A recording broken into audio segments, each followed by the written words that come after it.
लेकिन कभी आपने जानना कोशिश करी कि सॉरी का कितना बड़ा गहराई है, कितना बड़ा महत्व है ना? मनुष्य के शब्द के भंडार में क्षमा सबसे सुंदर शब्दों में से एक शब्द है। कोई जरा सी कोई गलती कर दे तो क्या कहता है? सॉरी, है ना? यदि हम सब ने इस शब्द के वास्तविक अर्थ को समझ लिया होता तो बहुत से कष्ट और दुख इस दुनिया से दूर हो जाते। ये बात बिल्कुल ठीक है कि अगर हम इसकी सॉरी की गहराई को अगर हम ठीक से जान लें तो हमारे जीवन में कभी भी परेशानी नहीं आएगी, दुख नहीं आएगा, है ना?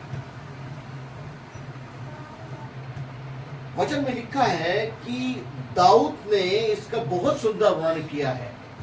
भजन संहिता को जब मैं पढ़ रहा था तो उसमें मैंने बहुत देखा कि दाऊद ने बहुत गहराई से दुख के बारे में प्रकट किया है। अगर हम देखेंगे उसको भजन संहिता 51 का 2 भी पढ़ देंगे। मुझे भली भांति धोकर मेरा अधर्म दूर कर, हाँ, और मेरा पाप छुड़ाकर मुझे शुद्ध कर। क्या कह रहे हैं? मेरा पाप छुड़ाकर मुझे शुद्ध कर। यानी कि दाऊद अपने आप को कितना प्रभु के सामने हम्बल कर रहा है कि अपनी गलतियों को वो क्या कर रहा है? एक्सेप्ट कर रहा है। और परमेश्वर से क्या कर रहा है? मुझे क्षमा कर, मुझे शुद्ध कर, है ना? अगर हम आगे देखते हैं कि अगर 31 का हम 1 और 2 और पढ़ेंगे, 31 का 1 और 2। हे यहोवा, मेरा भरोसा तुझ पर है। हाँ। मुझे कभी लज्जित होना ना पड़े। हाँ। तू अपने धर्मी होने के कारण मुझे छुड़ा ले। दूसरा पढ़ूं? नहीं, 32 का। अच्छा, 32 का 1 और 2। क्या ही धन्य है वह, हाँ, जिसका अपराध क्षमा किया गया, क्या ही धन्य है वो जिसका अपराध क्षमा किया गया और जिसका पाप ढांपा गया हो। और जिसका पाप ढांपा गया हो। क्या ही धन्य है वह मनुष्य, हाँ, जिसके अधर्म का लेखा यहोवा ना ले, हाँ। और जिसकी आत्मा में कपट ना हो। दूसरा, क्षमा एक ही बार बीते हुए। अभी आपने क्या पढ़ा? 31 का 1 और 2 पढ़ा? मैंने पढ़ा था 31 का। हाँ? मैंने पढ़ा था 31 का। नहीं, 32 का 1 और 2 है। 1 और 2 ना? इस वचन के द्वारा हम देखते हैं कि मनुष्य के जीवन में मनुष्य का जीवन अगर धन्य होना है तो उसकी 4 बातें उसके जीवन में बहुत जरूरी है। पहली बात, उसके पाप क्षमा किए गए।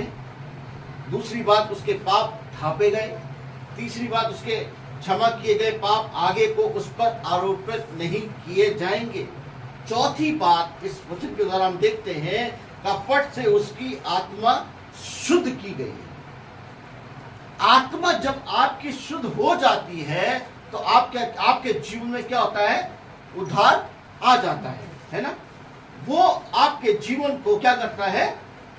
आगे बढ़ाता है।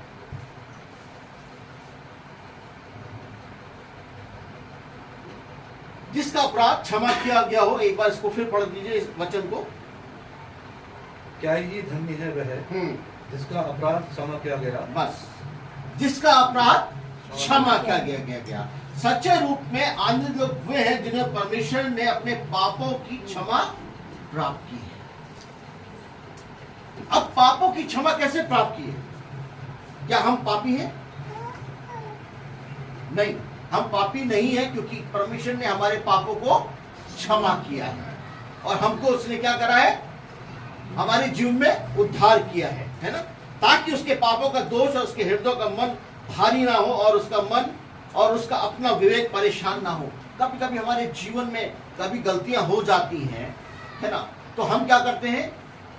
हम किसी से ना कह के अपने ऊपर एक बोझ ले लेते हैं। वो बोझ हमको किसी भी काम में क्या करता है? रुकावट डालता है। लेकिन प्रभु कहता है अपना बोझ मुझे दे दो। जब हम अपना बोझ प्रभु को दे देते हैं तो हम क्या हो जाते हैं? फ्री हो जाते हैं। हमारे जीवन में क्या करता है? हल्कापन आ जाता है। लेकिन बहुत से लोग ऐसे हैं कि उसको अपने ऊपर लेकर उनका ना विवेक काम करता है और वो हमेशा परेशान रहते हैं। ऐसा धन्य होना सभी पापों के लिए संभव है जो प्रभु के पास आते हैं। जिस दिन भी प्रभु के पास आप आ जाते हैं, आपके सारे गुनाह क्षमा किए जाते हैं। ये जो क्षमा वाला वर्ड्स है, ये हमेशा आपकी जिंदगी में बराबर लगा रहता है। उठते बैठते चलते फिरते, है ना, कहीं भी आप आते जाते हैं तब भी होता है। घर में स्पेशली होता है, सास बहू में होता है, भाई बहन में होता है, माँ बाप में होता है ना। अगर कहीं पर आप जॉब कर रहे हैं, अगर कोई गलती करते हैं, सबसे पहले आप क्या कहते हैं? सॉरी कहते हैं। लेकिन उस सॉरी से आपका संबंध क्या होता है? बहुत अच्छा हो जाता है। या प्रभु में मैं ये बताना चाहता है इस वचन के द्वारा कि पापियों का संभव है ना। उसके बाद अगर हम देखते हैं मती उसका 11 अध्याय उसका 28 पद, मती 11 का 28। हाँ 11 का 28। हे सब परिश्रम करने वाले बालों और बोझ से दबे लोगों, हाँ। मेरे पास आओ। मेरे पास आओ। क्या कर रहे हैं? हे परिश्रम करने वालों, बोझ से दबे लोगों, मेरे पास आओ, मैं तुम्हें विश्राम दूंगा। मैं तुम्हें विश्राम दूंगा। यानी कि अगर हम अपनी गलतियों का अंगीकार कर लेते हैं तो परमेश्वर क्या करता है? हमें अपने पास बुलाता है। वो क्यों बुलाता है? हमको तसल्ली देने के लिए। जो जीवन की परेशानी तथा मानव स्वभाव के पापों में थके और बोझ से दबे हैं, यीशु के पास आने पर उनका नियम का पालन के द्वारा वो उनको बड़े बोझों से क्या करता है? स्वतंत्र कर देता है।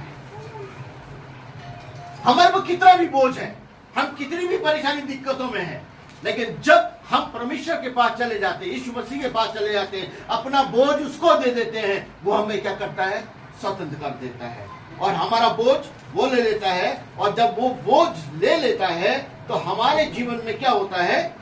ठीक है, एक कहना चाहिए स्वतंत्रता आ जाती है ना। हमको ऐसा लगता है कि हम बहुत हल्के हो गए हैं, है ना, चैन से आराम से रहते हैं, तथा जीवन में उसकी अगुवाई के लिए एक सहायक हमको पवित्र आत्मा के द्वारा मिला हुआ है, जो हमारे जीवन के नियंत्रण को अपने हाथ में लेकर चलता है। उस समय हमारे जीवन से सारा बोझ, सारी दिक्कतें क्या हो जाती है? दूर हो जाती है। सिर्फ एक क्या करने के कारण? एक क्षमा मांगने। बाइबल में क्षमा के बारे में बहुत जगह पर इसका वर्णन है और क्षमा का महत्व भी बहुत बड़ा हमारे जीवन में होता है। दूसरी आयत अगर हम देखेंगे इसी की 51, 31 की और 32 की, दूसरी आयत में क्या लिखा है?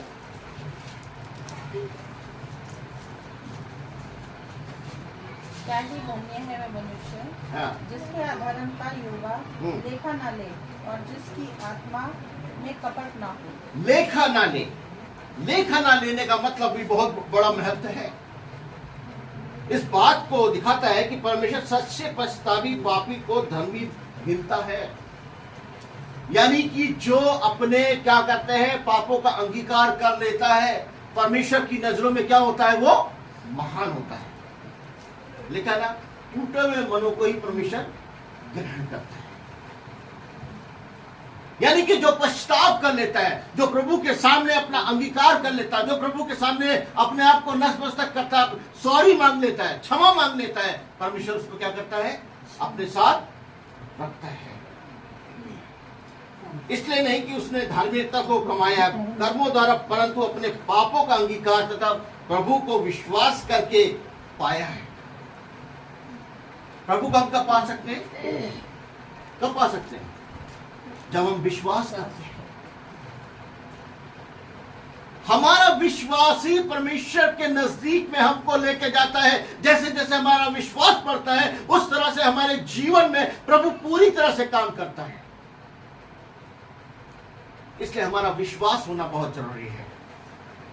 मैं देख रहा था बिली ग्राम के बारे में कि बिली ग्राम ने एक बहुत सुंदर वर्णन किया हुआ है। लिखा है, परमेश्वर से मिलने वाली क्षमा कोई साधारण बात नहीं है। वो भूत, वर्तमान और भविष्य काल की सभी गंदगी को साफ कर देती है। हमारे पापों के क्षमा होने का केवल एक ही कारण है कि हम प्रभु यीशु ने क्रूस पर हमारे पापों का मूल्य चुका दिया।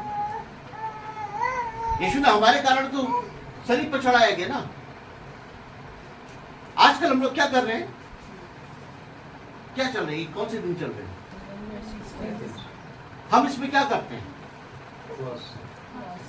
फास्ट करते हैं, अपने आप को हम्बल करते हैं। हम अपने जीवन में इस समय, ये समय जो है बहुत इंपॉर्टेंट है, पश्चाताप का है, अंगीकार का है, क्षमा का है। जब आप प्रार्थना में बैठते हैं तो आप अपना अंगीकार करते हैं, आप क्षमा मांगते हैं, और जैसे ही आप क्षमा मांगते हैं परमेश्वर आपको गले लगा देता है। हालेलुया, इतना महान परमेश्वर है। और बिली ग्राहम के द्वारा भी यही बताया गया है। अब हम क्रूस के नीचे टूटे मन से आकर अपने पापों का अंगीकार करके उससे पश्चाताप करके परमेश्वर से क्षमा पा सकते हैं। कितना सुंदर वर्णन दिया उन्होंने। यहाँ पर जो 3 चीजें हैं वो है टूटा मन, अंगीकार, पश्चाताप, क्षमा।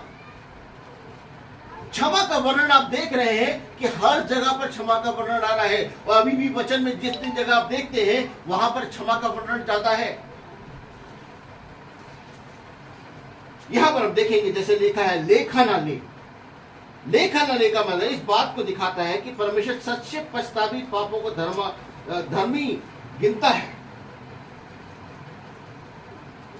उनको धर्मी गिनता है जो पश्चाताप करते हैं, क्षमा मांगते हैं, उनको अपना कहता है। इसलिए नहीं कि उसने धार्मिकता को कमाया कर्मों द्वारा, परंतु अपने पापों का अंगीकार तथा प्रभु पर विश्वास कर पाया है। क्योंकि आपका विश्वास आपको क्या करता है? ऊंचाइयों पर लेके जाता है। Hallelujah, hallelujah. समझ में आ रहा है? पापों का मतलब समझ में, क्षमा का मतलब समझ में आ रहा है? ये क्षमा हर समय हमारे जीवन में लगी रहती है, लेकिन जहां हम एक दूसरे से क्षमा मांगते हैं वहां प्रभु क्या करता है? हमारे जीवन में एक नया परिवर्तन लाता है, हमारे जीवन को बिल्कुल परिवर्तन कर देता है ना। अब हम देखेंगे कि अगर हम पाप का क्षमा का मांगते हैं तो उसमें हमको क्या मिलता है। उसके लिए हम देख लेंगे एक दफा 51 का 3 और 4 पढ़ेंगे। 3 और 4। मैं तो अपने अपराधों को जानता हूँ और मेरा पाप निरंतर मेरी दृष्टि में रहता है। मैंने केवल तेरे ही विरुद्ध पाप किया। मैंने तेरे ही विरुद्ध पाप किया। यानी कि यहाँ पर दाऊद देखो कितना हम्बल होके बता रहा है कि मैंने तेरे ही विरुद्ध पाप किया। और आगे, और जो तेरी दृष्टि विरुद्ध पाप किया और जो तेरी दृष्टि में बुरा है वही किया है। देखिए, तू बोलनी। हाँ, एक मिनट। यहाँ हम देखते हैं कि हमने तेरे विरुद्ध पाप किया और जो तेरी दृष्टि में बुरा है वही हमने किया, जबकि हमको ऐसा नहीं करना चाहिए। कभी कभी हमारे जीवन में कोई चीज ऐसी है जिसको हमको नहीं लेना है, या हमको उसके ऊपर काम नहीं करना है, या हम उसको उसके ऊपर नहीं चलना है, लेकिन उसके पीछे एक हमको क्या कहता है? भगाने वाला है। वो क्या करता है? नहीं कर ले, कोई बात नहीं, क्षमा मांग लेना। वो क्षमा आपके जीवन को क्या करती है? प्रभु से दूर कर। एक बार फिर पढ़ना उसको। 3 से। हाँ, 3 है। मैं तो अपने अपराधों को जानता हूँ और मेरा पाप निरंतर मेरी दृष्टि में रहता है। मैंने केवल तेरे ही विरुद्ध पाप किया और जो तेरी दृष्टि में बुरा है वही किया है ना। यहाँ हम देखते हैं उसका गलत कार्य ने केवल एक साथी मनुष्य के विरुद्ध था। या दाऊद का के बारे में वर्णन दिया गया है कि उसने गलत कार्य में केवल एक साथी मनुष्य के विरुद्ध था, किंतु पवित्र परमेश्वर के भी विरुद्ध था। जो दाऊद ने एक पाप किया था, एक गलती करी थी, जिसकी वजह से परमेश्वर उससे क्या हो गया था? दूर हो गया था, नाराज हो गया था। लेकिन उसके बाद भी उसने दाऊद को नहीं छोड़ा, क्योंकि दाऊद ने क्या करा था? माफी मांगी थी, क्षमा मांगी थी। कितना महान परमेश्वर है कि वो क्षमा मांगने के बाद दाऊद को वही जो औहदा उसको दिया हुआ था वही उसके जीवन में रहा। और यहाँ पर जो बताया गया है वो यही बताया गया, एक मनुष्य के विरुद्ध था, वो परमेश्वर के विरुद्ध था। वो मनुष्य के स्वभाव का फल है कि वो जन्म से क्या करता है, पाप से ग्रस्त होता है। हर एक मनुष्य के जीवन में कहीं ना कहीं कोई ना कोई गलती होती है, और वो गलती के द्वारा वो क्या करता है, क्षमा मांगता है। और क्षमा मांगने के बाद क्या होता है, क्या हो जाता है, प्रभु उसको क्षमा करता है। हम देखते हैं कि जब हम सुबह निकलते हैं घर से तो हम प्रार्थना करके ही निकलते हैं, प्रभु आज दिन भर को हम तेरे हाथ में सौंपते हैं, अगर हमसे कोई गलती हो गई हो तो हमें क्षमा करना। और शाम को जब हम लौट के आते हैं तो हम क्या करते हैं, प्रभु आपने दिन भर हमको अच्छी तरह से रखा, अगर मुझसे कोई गलती जाने अनजाने में हो गई हो तो मुझे क्षमा करना। तो क्या परमेश्वर क्षमा नहीं करता है? करता है। अरे क्षमा करता तभी तो हम आज जिंदा है, तभी हम इस दुनिया में बैठे हुए हैं। कितने लोग हैं संसार से चले गए, लेकिन प्रभु ने हमें क्या कर रखा है, क्षमा करके इस दुनिया में रखा हुआ है। हालेलुया। कितना महान परमेश्वर है जो वो हमारी इन सारी चीजों को देखता है ना। आगे हम देखेंगे उसका 51 का 7 और 9 पढ़ देंगे। जुफा से मुझे शुद्ध कर, हाँ। तो मैं पवित्र हो जाऊंगा। मुझे धो और मैं हिम से भी अधिक श्वेत बनूंगा। मुझे हर्ष और आनंद की बातें सुना, जिससे जो हड्डियां तूने तोड़ डाली हैं वे मगन हो जाएंगी। अपना मुख मेरे पापों की ओर से फेर ले और मेरे सारे अधर्म के कामों को मिटा डाल। हे परमेश्वर, मेरे अंदर शुद्ध मन उत्पन्न कर और मेरे भीतर स्थिर आत्मा नए सिरे से उत्पन्न कर। आमीन। हालेलुया। अब यहाँ पर जो देखा जूफा, अब जूफा के लिए मैं बहुत ज्यादा समझ में नहीं आ रहा था कि ये जूफा का मतलब क्या होता है। नहीं, जूफा का मतलब ये है कि पुराने समय में इजरायलियों के समय में क्या होता था कि जूफा एक वो चीज होती थी, जब इजरायली कुछ बलि करते थे, है ना, और बलि करने के बाद उसके अंदर से कुछ पर निकलते थे या कुछ ऐसी चीज निकलती थी, उसका वो क्या करते थे, जैसे बर्तन मांजने के लिए वो होता है ना जूना, उस तरह से वो उसको करा करते थे। उस समय में कोड़ियों को जो है जब अगर उसको पवित्र करना होता था तो वो उस जूफे से बनाए हुए को उसके ऊपर जो है वो करते थे, ठीक है, और उस पर क्या करते थे, पानी का छिड़काव करते थे, उसका शरीर को शुद्ध जल से धोया करते थे। दाऊद जब परमेश्वर से अपने पाप को शुद्ध करने के लिए कहता है तब वो इसी विधि को अपने ऊपर अपनाने के लिए बोलता है कि उस जूफे से मुझे साफ कर, जिससे मैं क्या हो जाऊं, श्वेत हो जाऊं। क्या कभी हम कोशिश करते हैं अपने आप को परमेश्वर के सामने कि परमेश्वर तू मुझे इस तरह से जूफा, जैसे जूफा होता है, जैसे बर्तन आप मलते हैं तो क्या होता है, डेगची क्या हो जाती है, साफ हो जाती है। अगर दूध जल जाता है या चावल हो जाता है तो नीचे से क्या हो जाता है, कालापन आ जाता है। अब उस कालेपन को हटाने के लिए आप क्या करते हैं, उसमें साबुन भी डालते हैं, उसमें सर्फ भी डालते हैं, सब कुछ डालते हैं ताकि वो चमक जाए। या दाऊद भी इसी तरह से कहता है कि मुझे इस तरह से शुद्ध कर, इस तरह से मुझे साफ कर ताकि मैं बिल्कुल श्वेत का मतलब बिल्कुल साफ और शुद्ध। अगर आप बर्फ को देखते हैं वो क्या दिखती है, सफेद दिखती है ना, और जब सफेद दिखती है तो उस पर अगर कोई भी मैला आता है तो वो हमको चमकता है। उस तरह से परमेश्वर हमको बनाना चाहता है, और यहाँ दाऊद भी यही कहता है, तब वो इस विधि को अपने ऊपर करना चाहता है। एक बार शुद्ध हो जाने पर वो प्रसन्न और खुशी का जीवन बनाए रखता है, तब हमारे जीवन में वो खुशी और वो आनंद हमारे जीवन में रहता है। यह हमने देखा पाप का आधार। अगर इसका हमको प्रतिफल चाहिए तो उसके लिए हम देखते हैं जब परमेश्वर क्षमा करता है तो वो संबंध में तुरंत क्या करता है, परिवर्तन कर देता है। अब परिवर्तन कैसे होता है, घर में भी आपके झगड़ा हुआ, सास बहू में हुआ, माँ बाप में हुआ, भाई बहन में हुआ, ठीक है, अगर उन्होंने अपनी गलती को एक्सेप्ट कर लिया और क्षमा मांग ली, तो वहां पर क्या कलेश रहता है? नहीं रहता है। वह तुरंत क्या होता है? एक परिवर्तन आ जाता है और वही खुशियां आ जाती हैं जो पहले थी। लेकिन बीच में शैतान क्या करता है? इतना मन मुटाव डाल देता है कि आपस में फूट रहे। लेकिन परमेश्वर क्या कहता है कि वहां पर वो एक बिल्कुल ही माहौल परिवर्तन कर देता है। शत्रुता के बदले प्रेम और मिलाप होता है, बैर के बदले क्या होता है? मेल होता है। वहां पर कोई लड़ाई झगड़ा नहीं होता था, आपस में सब जैसे पहले थे वैसे अब हो जाते हैं। इसके हम देखेंगे दूसरा कुरिन्थियों उसका 5:19। दूसरा कुरिन्थियों 5:19।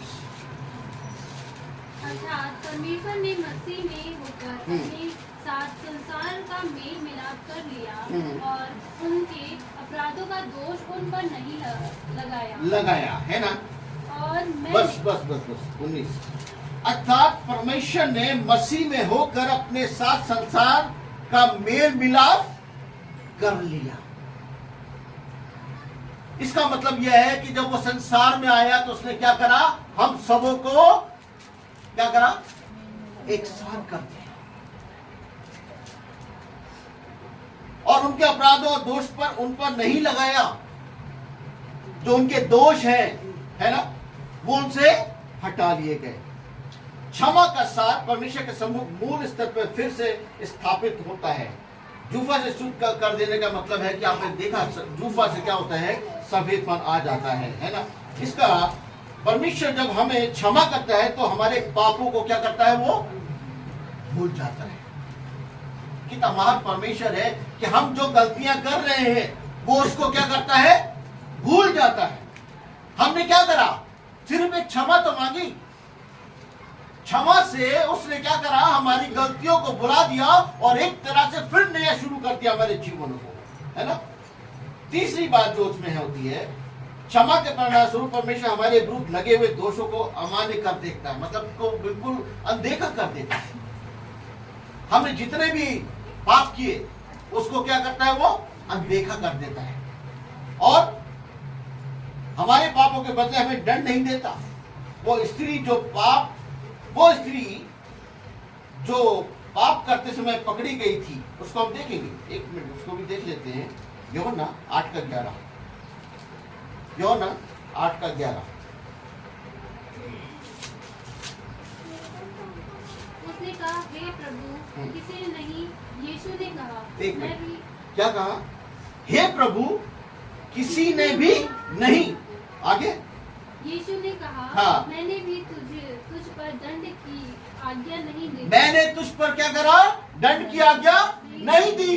सबसे पहले यीशु मसीह ने क्या कहा? जिसने पाप नहीं किया वो उसको पहला पत्थर। अब जिसके दिल में चोर होगा वो तो क्या करेगा? पत्थर मारेगा? नहीं मारेगा। वो सारे लोग हट गए। जब यीशु ने देखा कि यहां कोई नहीं है, तब उसने स्त्री से पूछा कि क्या हुआ? तो स्त्री ने क्या उत्तर दिया? कि किसी ने भी नहीं। तब यीशु ने कहा, मैंने भी तुझ पर दंड की आज्ञा नहीं दी, जा और फिर पाप ना करना। यानी कि परमेश्वर ने, यीशु मसीह ने उसको क्या करा? चिताया, बताया। शायद वो पल बहुत प्यार से उसने बोला होगा, है ना। जो यहां पर लिखा है उसमें ये लगता है कि कितने प्यार से बोला होगा। अगर किसी ने नहीं कहा तो मैंने भी तुझे माफ कर दे, फिर तू पाप मत करना, फिर तू उस गंदगी में मत आना। मेरे प्रियो, हमारा जीवन क्या इस तरह से है? क्या हमने अपना जीवन इस तरह से दिया है? हम क्षमा मांगते हैं लेकिन फिर वही गलती दोहराते हैं, बार बार दोहराते रहते हैं, बार बार दोहराते रहते हैं और परमेश्वर हमको क्या करता है? बार बार माफ करता है। लेकिन हर चीज की एक सीमा होती है।